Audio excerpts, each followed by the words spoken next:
I grew up in a family where all the attention was focused on Madison, my older sister. If she was the shining sun, then I was just a faint shadow, drifting at the edge of the light. I can't remember the last time my parents truly looked at me with pride, but I remember very clearly the moments they cherished Madison, like a precious gem. As a child, I tried so hard to be seen. I participated in every school competition, from debate to science fairs, hoping that one day my parents would look at me the way they looked at Madison. But no matter how much I tried, the result was always the same. I still remember one evening when I was 12. It was the night of the school's science fair awards. I had spent weeks building a smart eco-house model, a project that had cost me many sleepless nights to complete.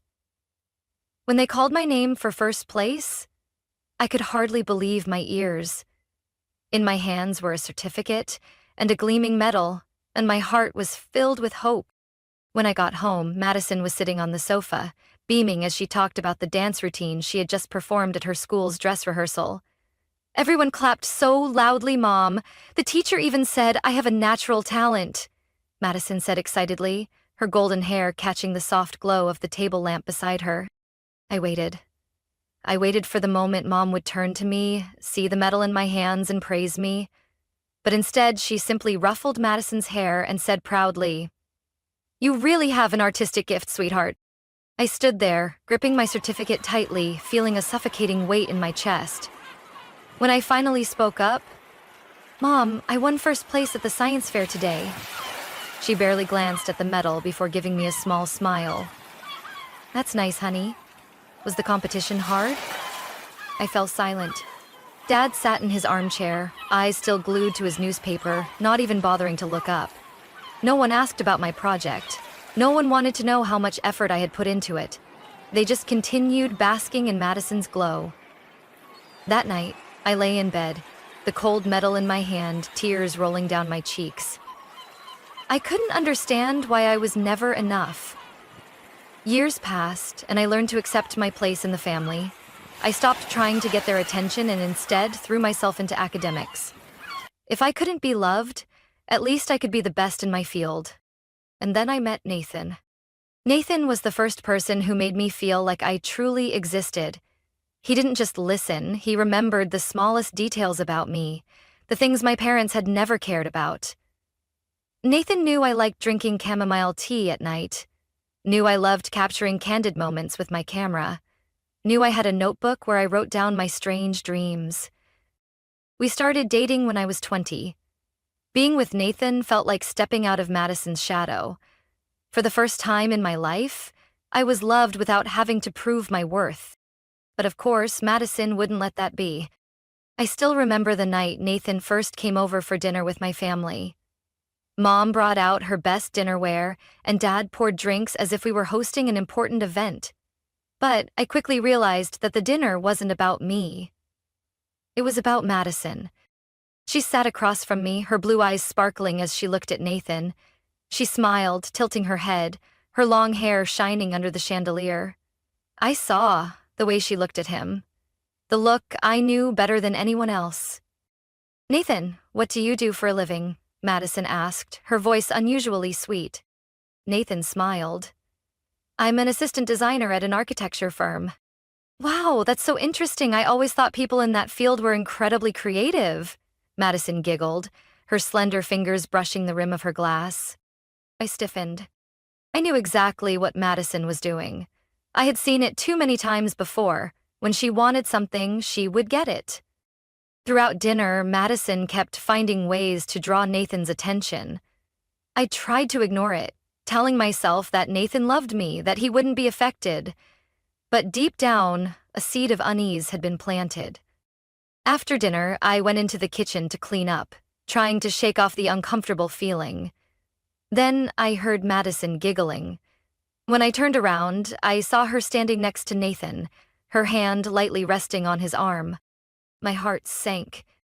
"Madison, what are you doing?" I asked, my voice low enough that only she could hear. Madison shrugged, her lips curving into an innocent smile. "Relax, Lucy. We're just talking." But I knew it wasn't just talking. The next day, Nathan started texting me less, then even less. Our meetings became awkward, filled with unexplained silences. And then, on a late afternoon, as I stood in my small apartment, my heart pounding, I heard the words I had been dreading for weeks. "Lucy, I'm sorry." Nathan's voice grew quieter. "It's Madison. I think I have feelings for her." I held my breath, my entire body frozen. "You're choosing her?" I asked, my voice breaking. Nathan didn't answer right away. And that silence said everything. I looked at him one last time, then turned away. I didn't cry, not then. I slammed the door behind me and stood still in my tiny apartment. The silence was so deep I could hear my own heavy breathing. A hollow emptiness grew in my chest, as if all the air had been sucked out of the room. Nathan was gone. Madison had won. I looked around. The worn-out chair, the stack of books piled on the table, the photo I had taken of the sunset at the beach last year. Everything seemed the same, but I knew that in just a few short minutes, my world had changed forever. I picked up my phone and scrolled through my contacts. I wasn't even sure what I was expecting. A message from Nathan? An apology from Madison? Or just some sign that I still mattered? But there was nothing. Just a blank screen reflecting my stunned face back at me. That night, I drove home, not knowing why. Maybe I just wanted to feel some warmth, even if it was an illusion. But when I walked through the door, my mother was standing there, arms crossed, her face void of any sympathy. "Lucy, you can't keep blowing things out of proportion like this," she sighed. "Nathan made his choice. You need to learn to accept it." I clenched my fists, trying to keep the tremble out of my voice. Accept it? Accept that she took the person I loved? Accept that once again I was left behind? My mother simply shook her head. "Madison didn't take anyone. If Nathan really loved you, he wouldn't have changed his mind." My chest tightened. I looked over at my father, hoping, just maybe, he would say something, anything. But as usual, he just turned the page of his newspaper, not even bothering to look up. I let out a bitter laugh. "I see. Madison has always been the important one, hasn't she?" No one answered. That night, I packed my things in silence. I didn't need much, just a suitcase of clothes, a few books, and the old camera I had bought from a thrift store back in high school. I left a note on the kitchen counter. "I'm leaving. Don't call." And as I stepped out the door, I didn't look back. I moved into a small apartment in the city, a place where no one knew who I was, where I could start over without Madison's shadow looming over me. I found a job as a waitress at a small diner. The place was always busy, the clatter of dishes, the hum of conversations, the constant rhythm of orders being called out. Strangely, I liked it. Here, I wasn't Madison's forgotten little sister. I was just Lucy, the girl who made the best coffee in the place. At night, I enrolled in business courses at a community college. I didn't know exactly what I wanted to do, but I knew I needed knowledge to make sure I would never have to rely on anyone again. The first few months were hard. I was exhausted from long shifts, late-night classes, and eating instant noodles alone in my tiny apartment. But I also felt myself changing. I learned to take care of myself, to stand on my own without needing my family's approval. And then I found photography. One late night after work, I sat by my window, watching the streetlights reflect off the rain-soaked pavement. I picked up my camera and snapped a picture. I didn't know why I did it, but when I looked at the photo on the screen, I felt something. A little peace. A little hope. I started taking more pictures. The forgotten corners of the city, the homeless bundled up on sidewalks, the abandoned bicycles left to rust. I didn't have expensive equipment, but I had an eye for what others overlooked. One day, while I was taking photos in the park, a man approached me. He wore a slightly rumpled suit, his tie loosened, dark hair a little unkempt. "Are you a photographer?" he asked. I chuckled. "I just take pictures for fun." He looked at the image on my camera screen. "You have a unique eye." "I'm Daniel. creative director for an art magazine. I'm looking for a new photographer for a piece on urban life. My eyes widened. You want to hire me? Daniel nodded. I'd like to see more of your photos first, but yes. I think you have potential. I could hardly believe my ears. I was so used to being overlooked, dismissed, but this time, someone actually saw me. That night, I sat alone in my small apartment, looking through the photos I had taken over the past few months. I remembered how it felt to hold that medal when I was 12, the feeling of hope, only to have it crushed by my family's indifference. But this time was different. I didn't need their validation anymore. I had found my own light, and I wouldn't let anyone dim it. The next day, I sent Daniel my portfolio. 3 days later, I received a response. Amazing, when can you start? I smiled. For the first time in my life, I knew I was on the right path. I never thought I would hear about Madison again, but then one day, Lydia called me. Lydia was my cousin, the only person in the family who had never treated me like Madison's shadow. We didn't talk often, but whenever we did, she always brought me pieces of news from the world I had left behind. Lucy, do you have a moment? Lydia's voice came through the phone, hesitant. I was editing a new set of photos for the magazine, but I immediately stopped. What is it? Lydia sighed. It's about Madison. And Nathan. I tensed, my fingers tightening around my phone. Even after all these years, that name still had the power to pull me back into the past. I don't care, I said, trying to keep my voice steady. I think you might, Lydia said cautiously. Their marriage is falling apart. Nathan hates his job, and Madison is spending money like it grows on trees. They're drowning in debt, but still trying to keep up appearances. I let out a small laugh, not out of satisfaction, but because of the irony. So, I asked. Lydia was silent for a moment before she continued. You know, everyone in the family still talks about Madison like she's the greatest person in the world. But I'm starting to see the cracks. Your mom, Aunt Linda, used to brag about her constantly, but now she's starting to talk about you. I froze. Why? Because you made it, Lydia said. And Madison didn't. Madison and Nathan had been married for less than 3 years, but their life wasn't what she had imagined. Nathan used to be an ambitious young man, but after marrying Madison, he got stuck in a dull job at a finance company. Madison, on the other hand, spent recklessly, buying luxury items, traveling, and posting pictures online to maintain her perfect image. But behind those polished photos, reality wasn't so glamorous. Nathan is miserable, Lydia continued. He can't stand Madison anymore. They fight all the time. Madison refuses to give up her lavish lifestyle, but Nathan is getting exhausted trying to keep up with it. I leaned back in my chair, processing what Lydia had just told me. I used to think that leaving was the only way for me to find peace, but now it seemed like Madison was falling into the very trap she had created. I didn't say anything, but Lydia kept going. They're on the verge of splitting up, Lucy, and I don't think Madison knows how to handle it. I glanced at the photo on my computer screen, a picture of a little girl standing under a streetlight, her eyes filled with hope.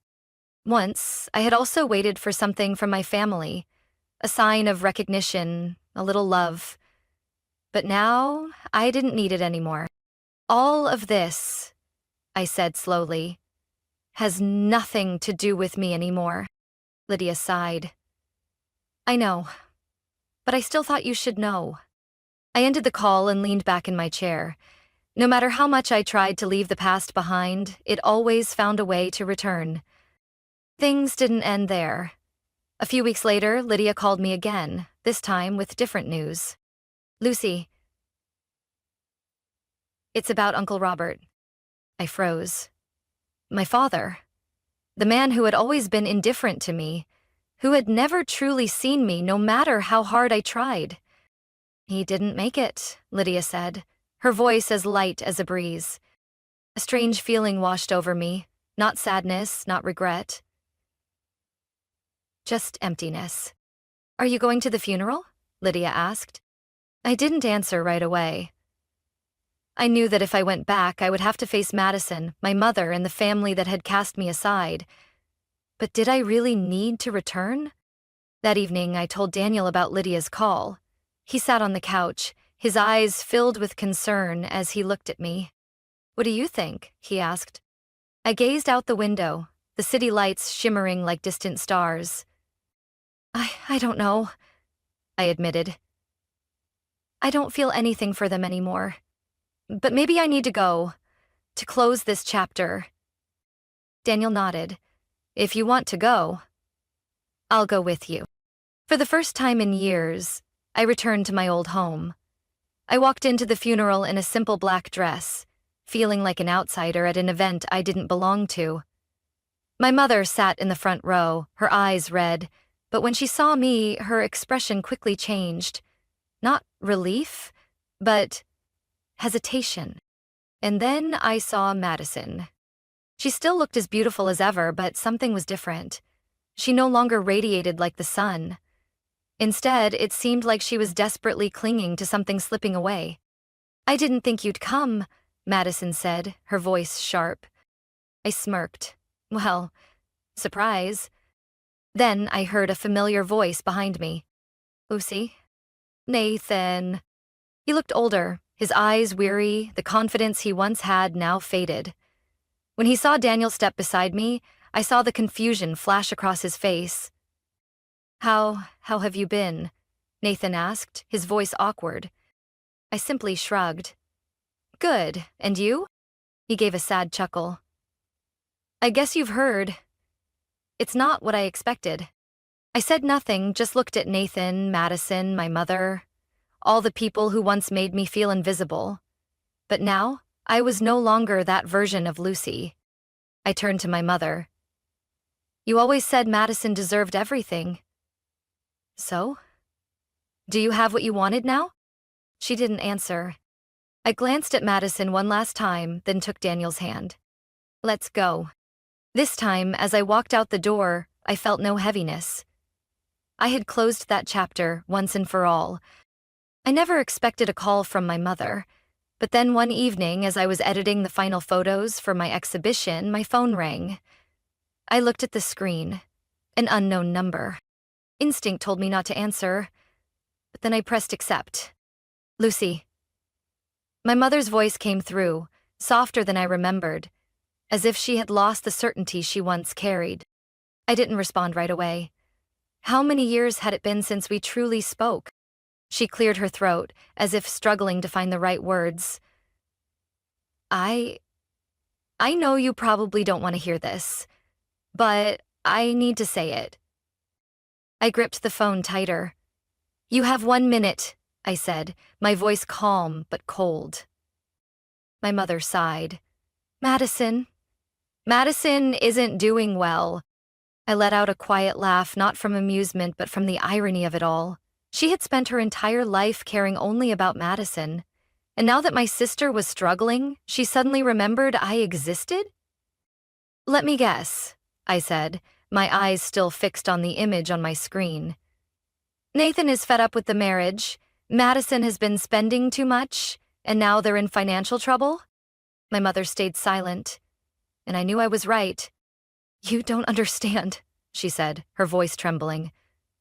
Nathan is thinking about leaving. He says he can't take it anymore, and Madison, she won't accept it. She still thinks everything will be fine, but it's clearly not. I crossed my arms. And what do you want me to do about it?